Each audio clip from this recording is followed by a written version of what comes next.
why some twin flames are meant to be together and some are not. This is a channeled message.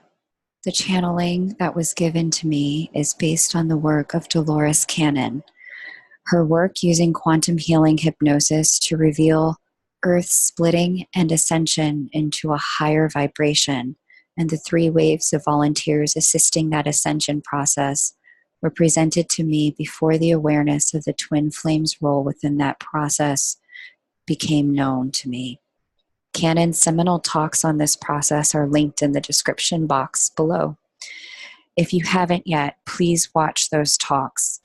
And please watch the 2 videos about twin flames that I've previously done to better understand what a twin flame is, why the runner runs, and what to do as the chaser when this happens. The message that was revealed to me about twin flames and their purpose on planet Earth at this time is that the twin flame experience is a creation by Source to assist in the elevation of Earth's vibration through grounding the frequency of love into the beings on the planet. As Earth's vibrational frequency elevates, those who are aligned with it through raising their own vibration toward states of unconditional love will experience greater health and opportunity to survive. Those of us who have met our twin flame can attest to the awakening of unconditional love within ourselves. The way we've loved our twin, whether with them or without them, we know now that we will never view love or treat love the way we did before we met our twin again. We are forever changed by the experience and now understand how love is gentle, how it's unifying, how it's ever forgiving, non-judgmental, how it's inclusive and gives freedom and permission as a reflection of divine love. We now know that this is the way love as an act was meant to be. And we now have the capacity to demonstrate love as an action, whether we feel it or not, to anyone we choose to be loving with. The vibrational pattern of planet Earth is one of separation. Our planet is learning, a learning planet where the divine can come to understand itself. We are separated from full union with the divine and from Source by our physical bodies on this planet. The gift in the physical body is the ability to perceive distinction. With our 5 senses, we can observe and experience everything that Source has created and all that Source is. When we are one with Source on the other side of living inside a physical body, this experience isn't possible. Instead, when we're on the other side, we have the experience of totality, complete oneness, and unity. However, the separation from Source that we've experienced on planet Earth has proven to be a challenge for human consciousness.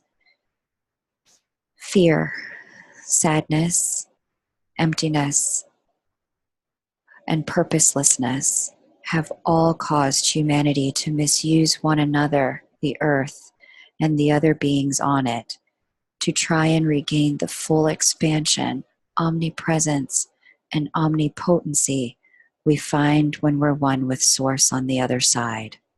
Another way to say this is that humans have abused power with one another as a way of remembering the experience of what it is to be all-powerful in complete union with the divine, and as a way of remembering ourselves as creators made in God's image. Throughout the history of humanity, we can see that messengers and experiences have been given to planet Earth to rectify the misconceived notion of how to experience our creator selves and the divine while still incarnate as a fractal of Source. When we look at the messengers of the 3 Abrahamic faiths, Judaism, Christianity, and Islam, we can see the core message of love and union with Source at the heart of their messengers.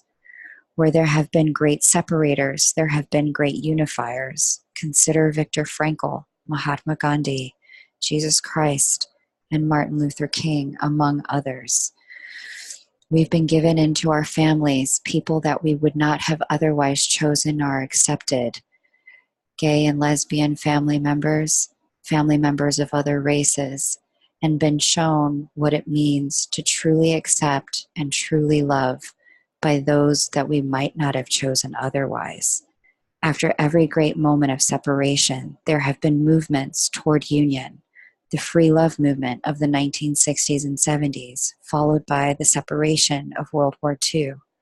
The Renaissance, or the Great Rebirth, followed what historians call the Dark Ages, or the medieval period. And the pattern goes on back through history and continues today. A union always follows a separation. And on planet Earth, union exists alongside separation. At this point in human history, we're entering a period of greater separation among classes, the genders, among immigrants and nationals, and more. And it is intentional that at this particular moment in time, that twin flames have incarnated on Earth and have begun their initiation process through meeting and coming to love one another. The role of a twin flame on planet Earth at this time is very, very special and very, very important.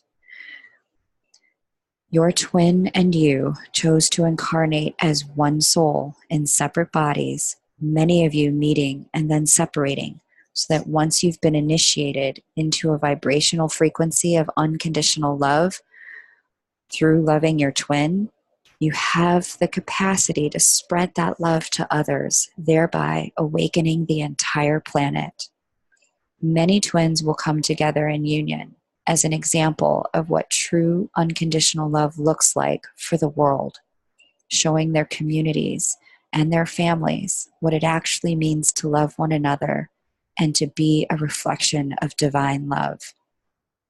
Other twin flames will go through their initiation and then separate, moving on to love others as they have been loved, forever changed by the experience of wholeness that they experienced with their twin, and permanently passing on the initiation to others on planet Earth. The very special and unique mission of one soul split into two bodies was never to fulfill cultural models of marriage or partnership.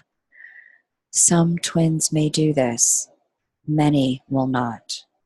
The mission of a twin flame soul is to upgrade the vibration of the beings on planet Earth, that we may become a collective of beings more directly reflective of Source. More simply put, our job is to upgrade human vibrations toward love. If you've met your twin and you two are together, continue to show them and yourself unconditional love.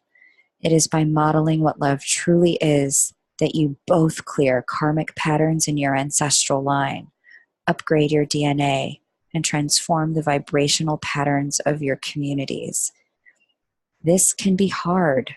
Your twin may not be what you had in mind for a partner or a mate, or they may have habits or behaviors that you wouldn't have otherwise chosen in a mate. Remember to be self-loving so that you can be capable of loving them. Cut no parts of who you are, how you feel, or what you want off. Include them. By doing so, you make it possible for your twin to be whole in your presence as well. If you've met your twin and you two are now separated, continue to show yourself and everyone you come to love next unconditional love. Again, it's by modeling what true love is that the entire planet becomes a better place for all who are incarnate on it. Whether in union or apart, it is important to remember that both twins are bound by an etheric oneness that cannot be broken, as you are one soul. For those who've met their twin and discovered their twin wasn't prepared to be in union at this time, or maybe you two have simply chosen not to be, do not despair in your heart or disparage their soul or their learning process. Remember that everything we say about our twins, we say about ourselves, as we and our twin are the same being in two separate bodies.